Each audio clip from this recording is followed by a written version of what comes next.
Como atrair mais alunos para Personal Fight?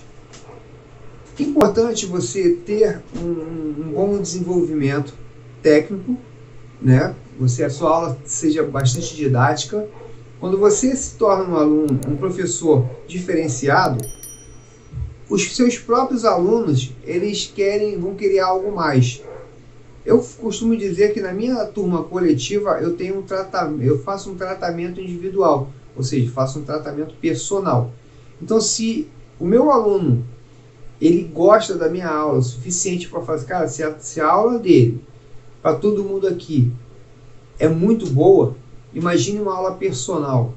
E aí sim, quando você pega uma aula personal, e hoje tem muitos professores dando aula de Personal Fight, você tem que entender o que é que você quer, o que você vai ser diferente dos outros. Você tem uma ficha específica para personal? Você tem um acompanhamento diferenciado para aquele personal? Você faz algo que as pessoas não fazem? Porque para você atrair um aluno e mostrar para ele a eficácia do seu serviço, você tem que ser diferenciado. Então, o que hoje você está fazendo para se diferenciar dos demais professores que existem nas lutas e artes marciais? Então, esse é um dos principais focos para você atrair alunos de Personal Fight. Tenha excelência no que você faz. Busque estratégias e objetivos claros para alcançar metas dos seus alunos. Então, quando isso acontece, quando você mostra um diferencial, os seus alunos vão realmente, eles mesmos, um que faz uma aula personal com você, ele vai propagar o seu resultado. Ah, isso é eficaz demais. Então, raciocine com calma, o que você pode fazer para buscar melhorias contínuas, para que você possa realmente ser um professor diferenciado dentro desse mercado de trabalho que tem muita concorrência. Então, é o momento de você repensar. O que é mais difícil, atrair ou reter aluno? Tudo isso aí é a base de estratégia. Atrair aluno, eu tenho mais dificuldade em atrair aluno do que retê-lo. Ok, então você tem bom relacionamento quando você conhece já a pessoa, então ele fica mais tempo com você. Mas você tem vergonha de chamar o aluno, talvez seja isso. Então vai muito da característica do profissional. Reter aluno é importante tanto quanto captar aluno. A dificuldade está no ponto de vista de cada um. Como é que eu vou atrair aluno? Tendo um bom marketing. Fazendo com que a minha aula seja externada, ou seja, eu vou mostrar para as pessoas o quanto aquela aula minha é boa.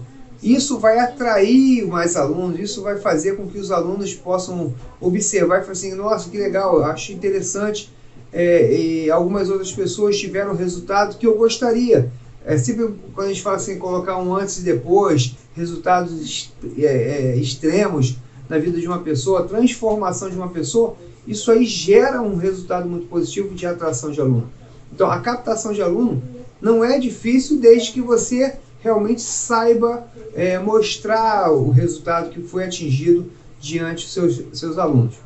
O reter aluno é você manter essa eficácia e esse acompanhamento dos seus alunos. Quando você acompanha o seu aluno, quando você mostra para ele ponto a ponto, semana a semana, aonde ele está, e aonde ele estava, e aonde ele vai chegar, isso aí vai realmente fazer com que o seu aluno esteja mais próximo da academia, não falte treino, busque cada vez melhoria, e isso realmente vai ser uma forma de reter aluno. Então, o que é mais fácil? Atrair ou reter? As duas coisas são importantes e as duas coisas têm o mesmo grau de dificuldade ou facilidade, depende de você. Como você lidar com atrair e como você lidar com manter. Ok? Então, é importante entender que essas duas coisas fazem total diferença na sua turma. Sou um instrutor e a minha turma está o dobro da turma do meu professor. E a turma dele é no horário nobre, no horário da noite. E a minha turma é no horário da tarde. Isso está gerando uma certa comparação e o dono da academia está pensando até em demitir. e eu assumir a turma.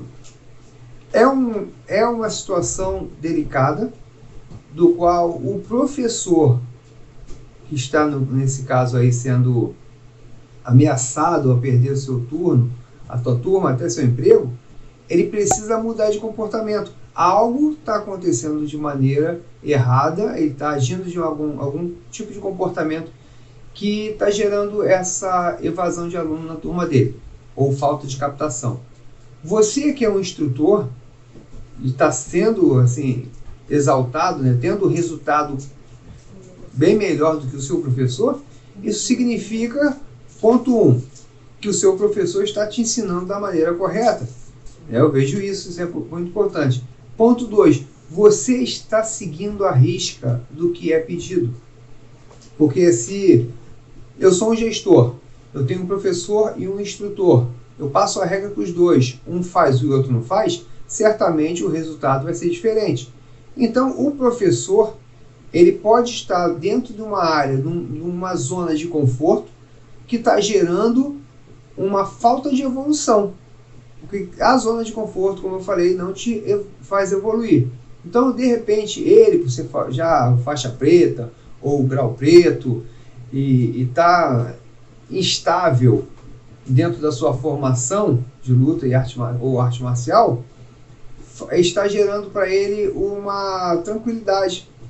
E você, que está em busca do crescimento, está em busca de ser um faixa preta ou um grau preto, está crescendo, está buscando cada vez mais estudar, ver vídeos, ler livros, ou fazer cursos em si, buscando competências pessoais e competências técnicas, está te gerando um resultado melhor. E esse resultado melhor faz realmente a diferença. Então, o que fazer? Primeiro, você é um instrutor, você não pode dar aula sem a permissão de um professor, sem a fiscalização de um professor. Isso já está errado. Então, você precisa realmente ter essa formação para assumir a turma dele e assumir as suas turmas também. Desde que ele permita que você dê aula, ele tem que ter acompanhamento, ok? Então, quando acontece isso, é sinal que você está no caminho certo e o professor está saindo do caminho certo, ou seja, ele precisa voltar àquela fase de início, porque o início de ser um faixa preta, essa chama não pode ser apagada, não pode baixar, ele precisa realmente cada vez mais evoluir e buscar. Por isso que eu falo assim, tem muitas faixas pretas cheias de dano à cintura, e o dano à cintura não significa que ele saiba mais, significa que ele tem mais tempo de lutas e artes marciais. E hoje eu faço parte do corpo docente da Federação de Jiu-Jitsu Desportivo, do qual tem grandes nomes palestrando, dando as aulas. Eu sou um dos professores, mas tem Carlão Barreto, Álvaro Barreto, Selvin Berg, Alexandre Paiva, grandes nomes, o professor Plínio. Então, qual é o foco desse curso que a Federação de Jiu-Jitsu Desportivo fez? O foco é você graduar os professores, ou seja, capacitá-los cada vez mais dentro de matérias para desenvolver. Ele não vai ser simplesmente um faixa preta, ele vai entender de liderança, ele vai entender de gestão, ele vai entender de comportamento, de autoconhecimento. É isso que torna realmente um faixa preta primeiro, segundo, terceiro, quarto dan diferenciado. Não é somente pela sua idade, ou paguei um preço lá por um dan na minha faixa. Isso não significa nada. O que significa ser um bom professor é realmente fazer a diferença. Estudar, crescer, evoluir. E se hoje você é instrutor, está tendo mais resultado do que o professor, parabéns, mantenha-se essa performance. Agora, busque logo a sua faixa preta, que o mercado de trabalho carece de faixas pretas, do grau pretos, como você. Chamar ou ficar apelidando alunos na sala de aula, na sua turma, isso é normal? Pode ser normal, mas não é o certo. Uma coisa é você o aluno chegar, se apresentar como um apelido, por não gostar do seu nome, ou por ter o hábito, né? Tem até uma história interessante. Tava eu e o Minotauro, acho que foi em Cuiabá ou Curitiba, alguma coisa assim, alguns anos atrás, e nós fomos alugar um carro e a gente estava ali na resenha, ali na frente, lá dentro da locadora, e a mulher pegou o documento dele, ficou chamando, né? Chamando, seu Antônio, seu Antônio. E a gente conversando, não sabia quem era seu Antônio, né? Aí até a moça chamou, apontou, seu Antônio, está liberado seu carro. O nome do Minotauro é Antônio Rodrigo Nogueira. Então, assim, ele mesmo não estava reconhecendo, sendo chamado de seu Antônio. E só que, pô, o hábito é o pessoal chamar Minotauro pra cá, Minotauro pra lá.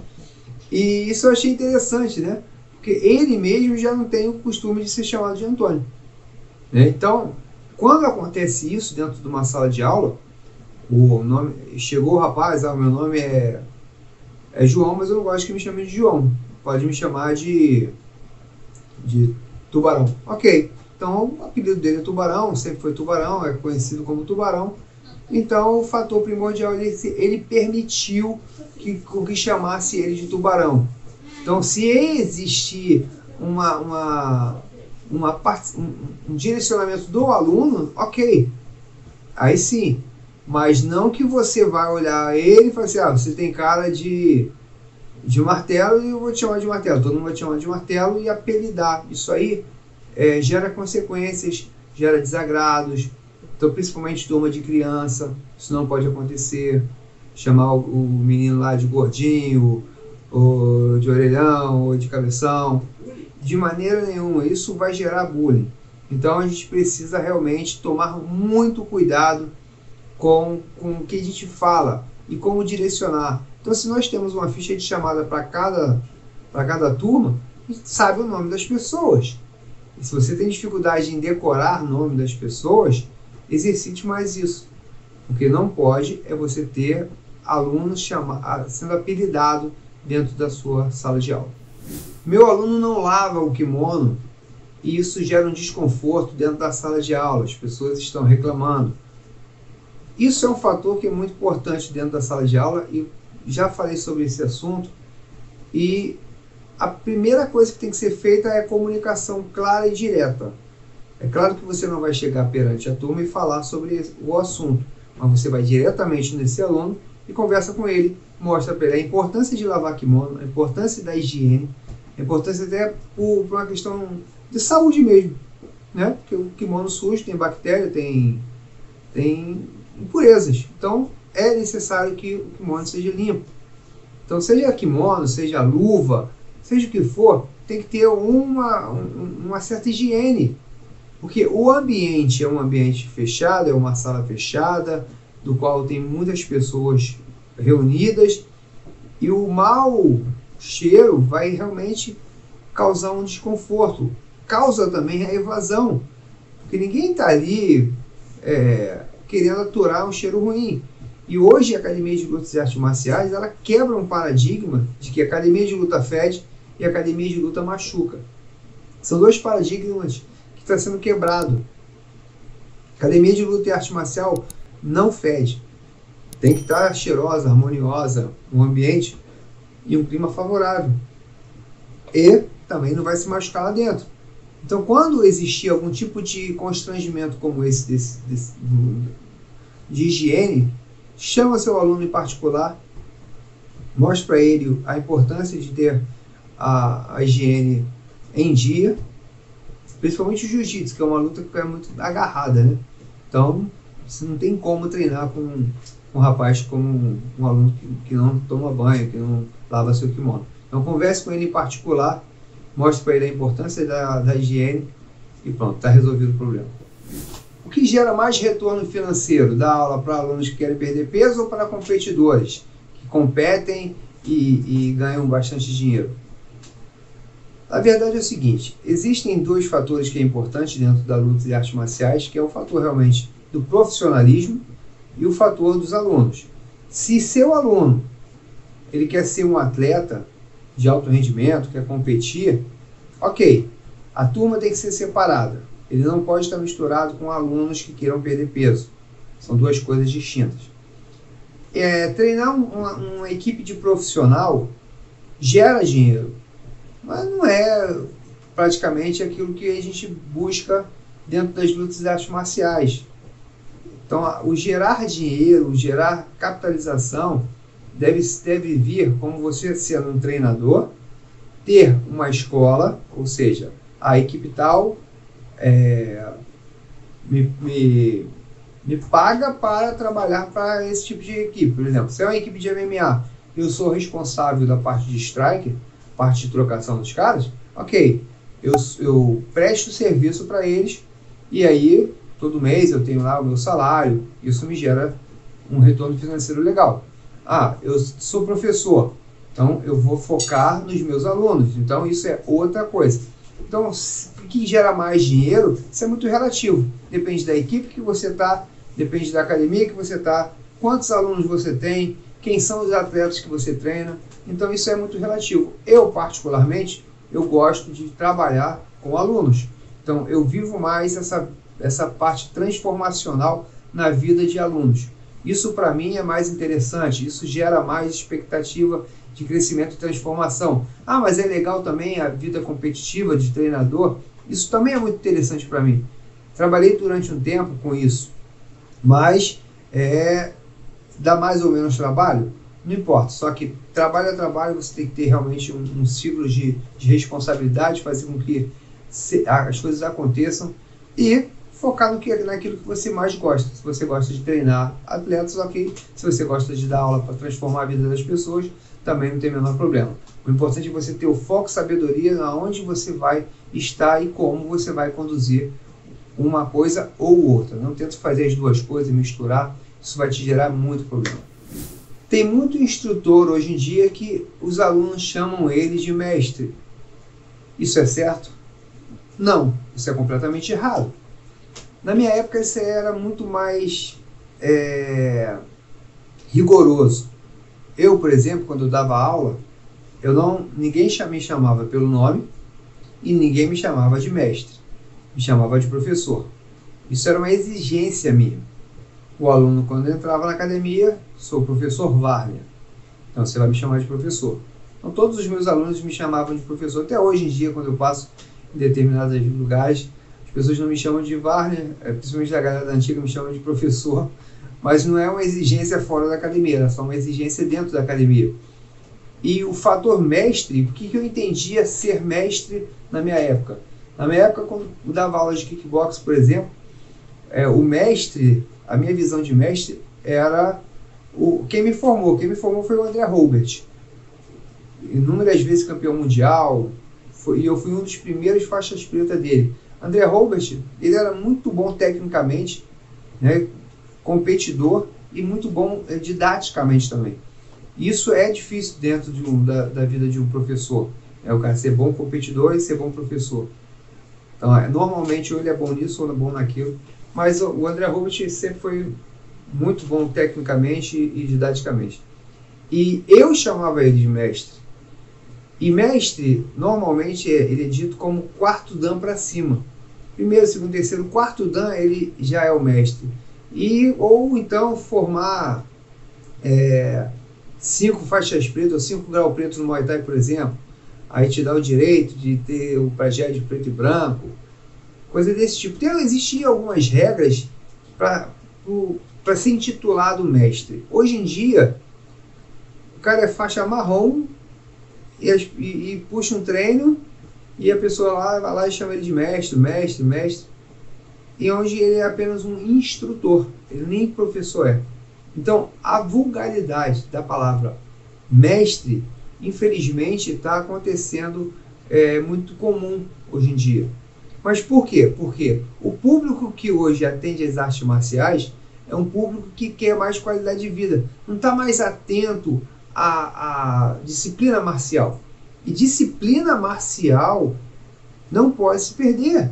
Então, quando eu falo assim, meus alunos querem tudo perder peso, não tem problema nenhum. Só que eles querem perder peso através da arte marcial. E eles não podem perder a essência da arte marcial. Eles têm que saber que tem disciplina, tem que entrar no tatame, tem que tirar o calçado. ele tem que, ao sair do tratamento, tem que pedir permissão, ao entrar tem que pedir permissão. Não é um regime militar, mas é uma organização, é uma disciplina.